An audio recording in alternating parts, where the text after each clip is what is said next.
É um prazer estar mais uma vez num fórum do GD Nordeste, falando sobre um tema que é atual desde 2012 e vai continuar sendo atual por um bom tempo, né? À medida que a gente passa por esse processo transitório de energia, né? Meu nome é Patrick, sou Marinho Santos, estou aqui vim aqui pelo CREA Maranhão, pelo Conselho Regional de Engenharia, sou vice-presidente do CREA.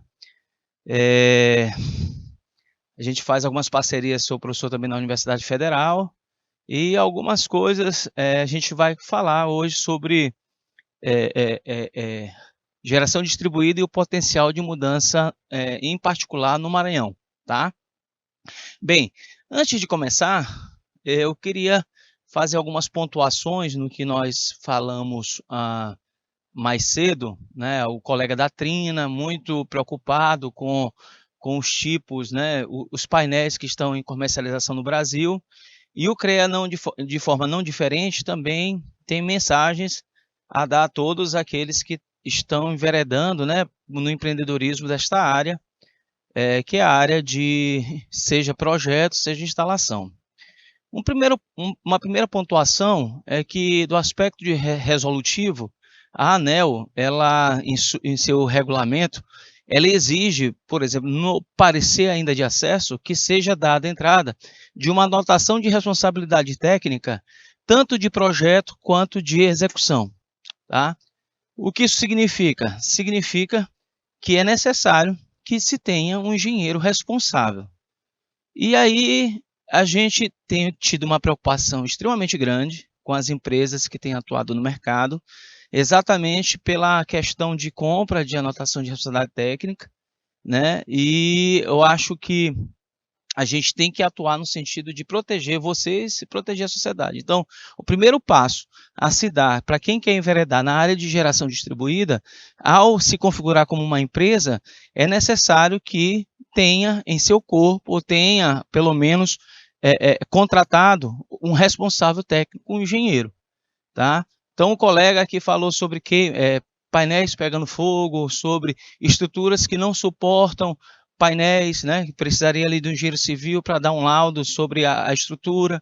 Então, tudo isso vocês que estão instalando é que são os responsáveis, e sendo os responsáveis é que serão cobrados judicialmente, né, caso um cliente de vocês ache que impetre algum processo contra. E aí é que entra as questões legais, né? Então, fica a dica aqui do CREA Maranhão para que todos vocês tenham a responsabilidade de ter sempre na empresa de vocês, né, a prestação de serviço de vocês, um engenheiro que esteja em loco. Não é aquele engenheiro que está a 3 mil quilômetros de distância, só olhando foto.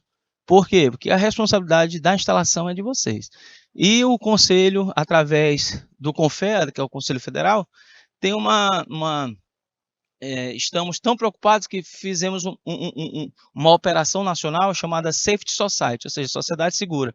E ela visa fiscalizar exatamente todas, em particular, dentre outras coisas, todas as instalações de geração distribuída, seja em microgeração, mini geração ou em geração centralizada. Mas voltando aqui ao tema, né, que é a geração distribuída e o potencial da mudança, o potencial de mudança no Maranhão. A geração distribuída, né, como todos já sabem, refere-se à produção em pequena escala do que ocorre. No Brasil há uma distorção. Quando a gente está falando aqui agora de geração distribuída, a gente está falando de geração distribuída até mini geração. Mas no Brasil existem muitos investimentos, né, que extrapolam a mini geração, ou seja, que vão além, né, da questão dos 5 megawatts ou 3 megawatts da nova legislação, né? Então, o Maranhão é um exemplo de estado que tem bastante recursos naturais, né? O Maranhão tem uma mudança tanto de recursos para instalação de painéis fotovoltaicos ou energia eólica, ainda biomassa e aliás, quase nada utilizado por seu potencial hidrelétrico para pequenas centrais hidrelétricas. Todos esses recursos se configuram na modalidade de geração distribuída, tá? Incentivos, né? Os incentivos são institucionais e políticas. O governo do estado, neste ano, no mês passado, criou o Conselho de Política Energética, E esse Conselho de Política Energética está pensando exatamente as políticas que visam atrair esse tipo de investimento para o Estado.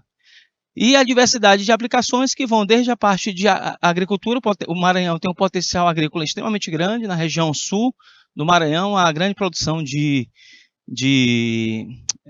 soja, né? Soja, milho, e tem produção também de álcool. Então,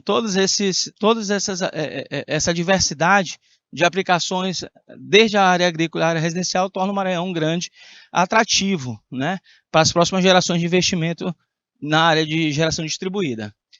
Então, o Maranhão hoje assim como o Brasil está em crescente, crescente, né, crescente de forma exponencial o número de conexões para a geração distribuída. Os setores de maior adesão é o agronegócio e as instalações residenciais, e aí foco aqui nas instalações residenciais, que são essas instalações que dão, vamos dizer que é o maior leque, né, de atuação dos das micro e pequenas empresas, né? E aí temos exemplos de casos que são, do ponto de vista de GD, que floresceram no Maranhão, que são de grande porte, né? A gente vai ver mais na frente um pouquinho. Então, a capacidade atual, na realidade, essa capacidade era ano passado de 120 megawatts de instalação solar. Esse ano já está em 350 megawatts. Do ponto de vista geral, não é grande, mas isso só mostra o seguinte: a gente tem um dos estados com maior potencial, seja eólico ou seja solar do Brasil. E nós ainda estamos engatinhando. O que isso significa? Significa que futuramente, ou hoje, daqui para o futuro, nós tenhamos muito mais oportunidades dentro desse estado do que em outros estados da federação, onde a energia solar, por exemplo, já é grande já é grande, né, e consolidada, como, por exemplo, é o caso de Minas Gerais. Né? Então, a perspectiva de crescimento é extremamente grande, e as fontes, além, né, das fontes de geração distribuída convencionais, como que a gente mais pensa, que é a parte eólica e solar, a gente também está investindo bastante em biogás, né, ou biomassa, que é a parte de geração através do bagaço da cana, do resto, do que sobra da soja e etc.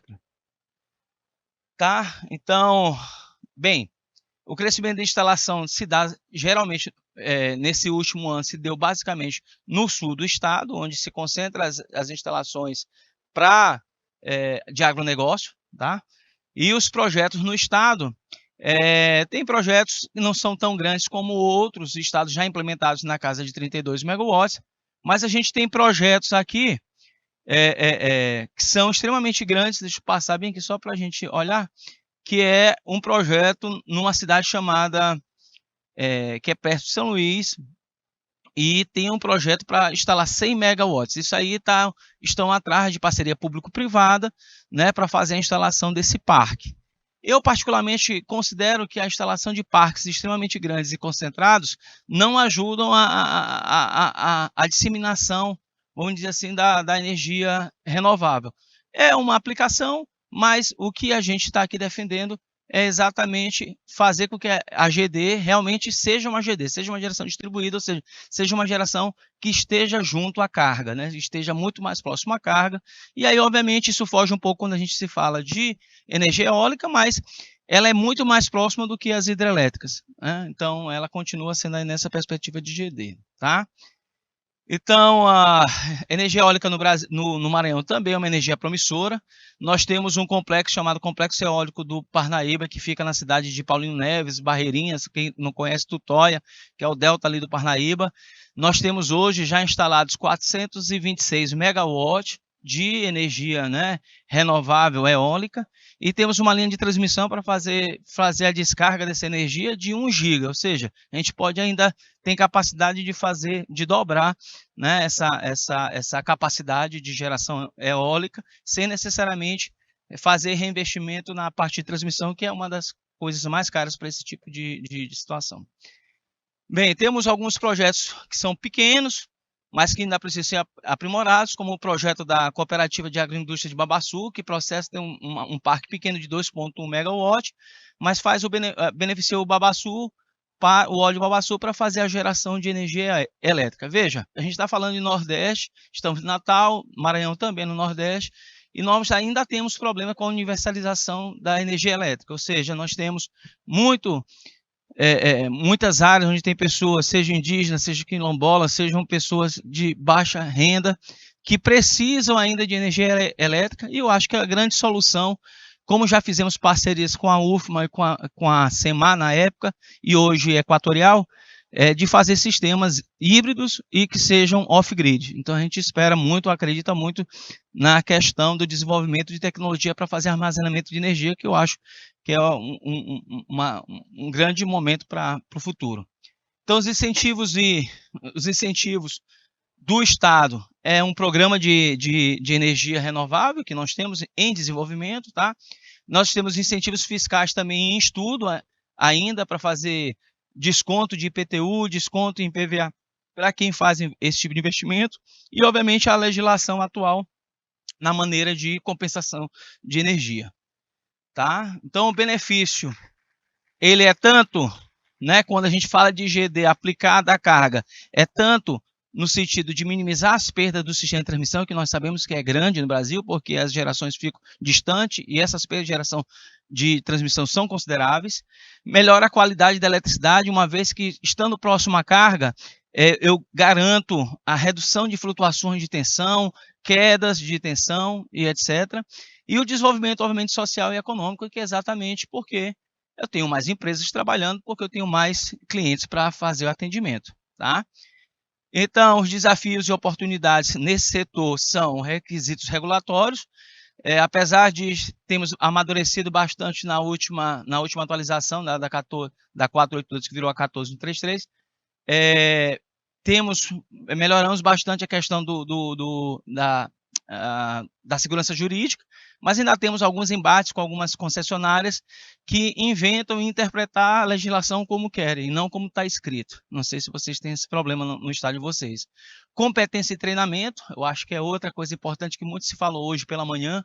Na realidade, vocês precisam buscar, como empresas, o aperfeiçoamento do pessoal que trabalha com vocês, para exatamente evitar qualquer situação que venha a gerar risco, né, a saúde, ou venha a gerar risco à instalação, e a integração com a rede, que é algo que se estuda bastante. A ANEEL está muito preocupada exatamente pelo volume de energia que está sendo gerado e aumentou aí vamos dizer assim, a necessidade de pessoas no ONS que faz o controle do sistema integrado nacional, né, interligado nacional. Tá? Então, alguns projetos que foram muito bons no Maranhão é o Parque Eólico do Delta, como eu já falei, 424. Aqui é só o Delta 4, mas tem o Delta 5, 6 e 7. E o 3, que somado junto tem 424 MB de energia eólica. A usina de Bacabeira, que está em processo ainda de fase de projeto, que serão 100 megawatts, 260 mil painéis. Tá? E a plataforma EOSolar, que é uma plataforma interessante, que surge de uma parceria da Universidade Federal do Maranhão com a Equatorial Energia, e nesse processo a gente vocês podem acessar eosolar.com.br, vocês têm acesso em tempo real às características de vento e de solarimetria do Maranhão todo, tá? Bem, então o futuro continua sendo energia verde, tendências e previsões, metas de expansão e novas fronteiras. Né? O Maranhão quer ter até 2025 sair dos seus 350 MB para 1,5 GB instalado. Né? Essa é uma perspectiva de governo. Então, todo isso que eu estou falando para vocês de incentivo está sendo dado para esse sentido. Tá? A gente já sabe que esse tipo de energia faz o Brasil uma vanguarda no ponto de vista de geração de energia renovável, né, acumulando junto com a hidrelétrica as outras fontes renováveis e com emissão aí extremamente reduzida, ajudando a diversificação da matriz energética e diminuindo os impactos ambientais. Educação, ou seja, fazer com que as pessoas entendam a necessidade, e isso começa com a gente dentro das nossas empresas, porque nós estamos dando um mau exemplo quando a gente não tem engenheiro ou responsável técnico para fazer nossos projetos e acompanhar os projetos, tá? O caminho a seguir, o Maranhão avançou significativamente, mas ainda há muito trabalho a ser feito. E a gente conta com o apoio de todos vocês aqui que querem investir em energia renovável e particularmente no Maranhão. Agradecimento ao CREA, à ABGD e a todos aqui que tiveram a paciência de me ouvir falar. Muito obrigado.